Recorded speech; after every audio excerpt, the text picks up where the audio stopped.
I remember the first time. What a flashback. Good morning, Roy Turner, Executive Director, Elvis Presley Birthplace. Good morning, Roy. How are you doing, sir? It was a flashback. Flashback when this Delta boy went to Chicago to open up the world of broadcasting. One of the comments I got every single day for a long time is, "You sound a lot like Elvis." And it was because every Southern guy sounded a lot like Elvis. He grew up in Tupelo. Come on. So that was a flashback I haven't thought about in many, many years. How are you doing, sir? Very well, thank you. Tell me about what some of the activities are going on this date in the life of Elvis Presley in the anniversary of his passing.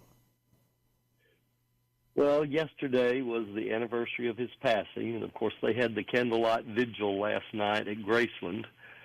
We don't do a whole lot during Elvis Week. Saturday, a week ago, we had our Fan Appreciation Day. That was our big day to tell the fans how much we appreciate them and their support to keep Elvis's legacy very much alive. Why is it August 16th? Isn't that the recognized date? Or is it well, today is the 16th. Oh, well, they had the vigil last night, I think. Maybe they're doing it 2 nights in a row. How long have you been the executive director there, sir? I've only been here for 3 years. I was on the board for about 3 or 4 years prior to getting this job. And our director of 20 years said he had to retire. And I said, do I need to resign? I want his job. And by the grace of God, I got it, and I love it. Have you always been an Elvis fan? Well, pretty much. You know, I grew up in East Tupelo. My dad had actually worked with his mother in the garment plant, which I didn't know until the 80s. Went to the same school, had some of the same teachers. Some of his cousins were in my class. So, you know, he was always part of the local lore. One time when I was a kid, he was coming down to Tulip Creek, and that's where me and my buddies played. And we were 11 years old, and we didn't really have time to even say hi. But in 1981, a lady came here from London to write the first serious Elvis biography. Her name was Elaine Dundee, and the book was Elvis and Gladys. And she hired me to help her research because history and genealogy was my thing back then. And from that, the more I learned about Elvis, the more I appreciated him. As a kid, I bought some of his records, and I saw all of his movies in the 60s. I just don't think I was what you would call a fan until 81, and after that I became the local Elvis the Boy historian, and I've been telling his story ever since. You know, I will say this, I may be wrong about this, but I think some of the Elvis impersonators are getting better and better. I've seen some of and I know you have, but some of them are pretty darn good and very, very talented vocally. Oh, yes. There are some that are just spot on.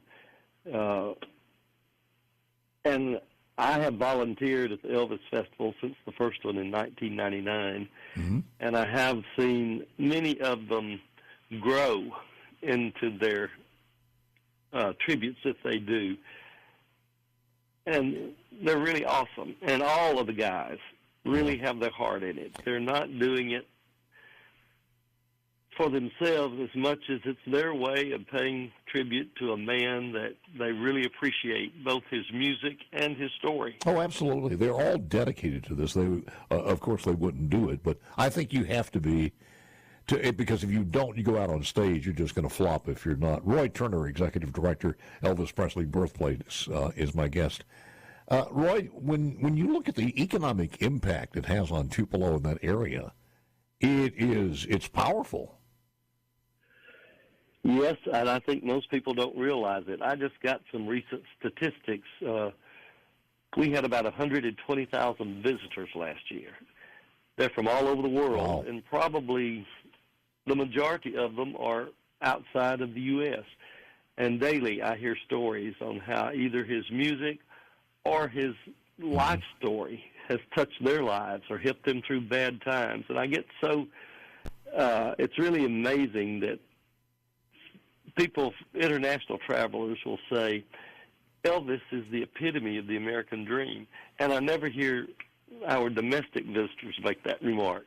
Yeah. It is, as far as Mississippi being the birthplace of America's music, it all ties together. I mean, when you start, and I watched some of the documentaries, that was a great movie, too, that was out with about Elvis recently, and you start looking at that connection and that nexus to rhythm and blues, and everything else, and his love of that in the African-American community, and it just ties it all together as far as our place in world history as far as music is concerned. Oh, absolutely. You know, the four genres he was exposed to here, when he lived out here in East Tupelo, the Grand Ole Opry, and that wonderful Assembly of God, invigorating gospel music. And then when he moves into Tupelo proper, the last 14 months he was in Tupelo, he lived in one of the two African-American communities. We had the Hill and we had Shake Rag. He lived on the Hill, the only white kid in that neighborhood. I was fortunate to get to know and be very close to his childhood friend Sam Bell from that neighborhood, who shared many great stories. And then another acquaintance he had while living on the Hill, Bo Clanton, told me he carried him down into Shake Rag, where Elvis actually got to hear Muddy Waters and a lot of the great old blues singers. And then Sam Bell said, every year the Sanctified Church. Sam was Methodist, and he said, I didn't go there, but the Sanctified Church would pitch a tent, and this is what they recreated in the movie. They would pitch a tent in the middle of Green Street all week and have a week-long revival. He said, and we would play out at night until our parents just made us come in. Elvis heard the music, and off he went. And he said, we just followed him. Well, we didn't care nothing about it. But he said every time he heard music, off he went to check it out. You know, it's kind of like bless your sweetheart. Anybody who comes around, certainly a baby boomer, I think it's probably going to die with us, but baby boomers, anytime you come around them, everybody in the Mid-South, whether you draw a line 50 or 60 miles around Memphis, all of Mississippi, everybody had an Elvis story, either a sighting or somebody knew who somebody was, and everybody, you could just ask, what's your Elvis story, and they'll give it to you. Yeah. And most people anywhere in the world can tell you where they were when they heard the news he had passed. Yes. Where were you? I had just got off of work at Sunshine Mills and stopped at Sears, and I joked to say to make a payment on a refrigerator it took us 20 years to pay for, because it seemed like you never got out of debt to Sears when we were young. Yeah, but that refrigerator lasted for 20 years probably. You know, honestly it did. Yeah. And as I was parking the car, the news came on. Well, you know, it was shock. And we had just bought a house right up the old South Tiller Road on a little side street. So coming home, I had to drive by the birthplace. And Steve Meganson was hanging a wreath on the front door. Wow. His picture was in the paper the next morning hanging that wreath. When I got up to go to work the following morning, that porch had floral tributes that overflowed into the yard just that quick. I think I mentioned this last year on the same day, but I was taking flight lessons at a little airport in North Mississippi, and the better half was my wife was with our kids, and they were shopping at the Southland Mall, so they had to go down Elvis Presley Boulevard. This is before cell phones or anything. You had to stop at a payphone if you wanted to call. And I had no idea. I was coming in for a landing, and all I could see was 3 o'clock in the afternoon or whatever it was, lights both ways, certainly coming in from Highway 61 moving south. And it was just, everybody had their lights on. You didn't do those in those days. I said, what the hell is going on? And after that, she told me she barely made it out of Elvis Presley Boulevard at that time on Southland Mall area. because people were just flocking there, and it just got crazy. Can you hang on for a second? Sure. All right, more with Roy Turner, the executive director, Elvis Presley Birthplace, when we return. Uno momento. Spend some extra time here with executive director, Elvis Presley Birthplace, Roy Turner. No special events going on, but I guess you just get ready for for January of next year. We have a big birthday party planned. Yep. It will be his 90th. Wow. It also happens to be the 100th birthday of B.B. King. And the state of Mississippi is planning a year-long celebration of the birthday of the two kings. So on January 8th, Graceland will have their ceremonies that morning to allow us to have ours that afternoon, and we've coordinated together. We will have a couple of tribute artists here performing songs to his career. Of course, we always have cake, and we'll have door prizes and just celebrate that for 90 years his influence has been touching people, because Crazy. even as a kid his influence touched people. And I don't know this for a fact as far as the layout you guys have ownership, but is everybody okay with what is there, or any dreams of building something in addition to that to add to this for the future, or are the plans to just keep what you have and keep it in good shape? As things present themselves that we feel will enhance the experience, we will definitely do it. Mm-hmm. And I have some in my mind that may or may not happen someday, but we're always open to making it a better experience for the fans. He touched a lot of lives. It's just a couple of stories here. My wife tells a story because she had a couple of aunts who were twins. One of them was such an Elvis fan and did an Elvis impersonation. She actually mailed herself in a cardboard box, and was placed at the gates. And they got her. She got inside the box. So I said that's probably the best one I've ever heard. Oh, that's extreme, but that's the story there.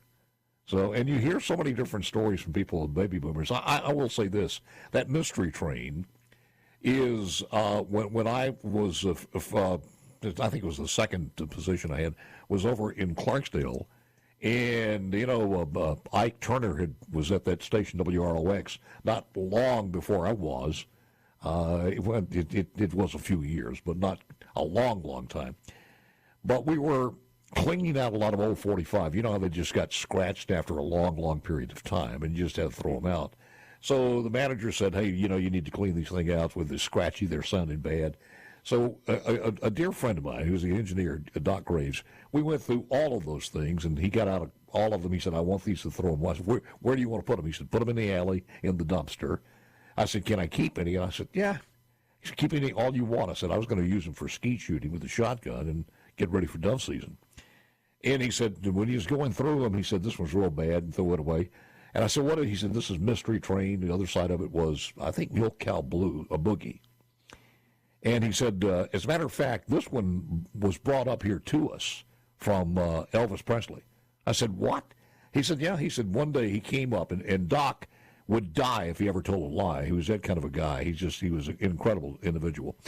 But he said he came up in the alley, came up the back way of the stairs, came to the second floor, and Early was on the air, which was Early the Soul Man playing rhythm and blues.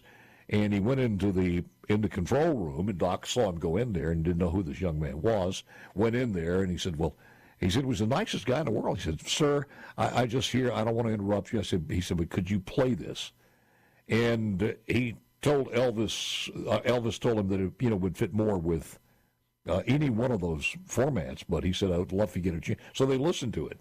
And it wasn't played on the Soul Show, but it was played on the Country Music Show. And it was not the thing Doc usually played, but he said he wore it out because people loved it and the phone rang. But I kept that record that Elvis actually delivered. So he was out there promoting it himself, driving all over the Mid-South. he was the most tenacious person to follow his dream, because he was told, that he couldn't sing. When he did the Grand Ole Opry, they told him, you need to go back to driving a truck. When he tried out for, I think it was the Blackwood Brothers, they told him, you got a great voice, but you can't harmonize. In school, when he got to Milam here in Tupelo, the kids started running when they saw him coming with the guitar. But nothing stopped him. Yeah. I saw a very good documentary several days ago. It's probably been in the can for a while. Peyton Manning on ESPN did that about his love for football. And there were some great shots in and around Tupelo where he would go out and play football. Also in Memphis.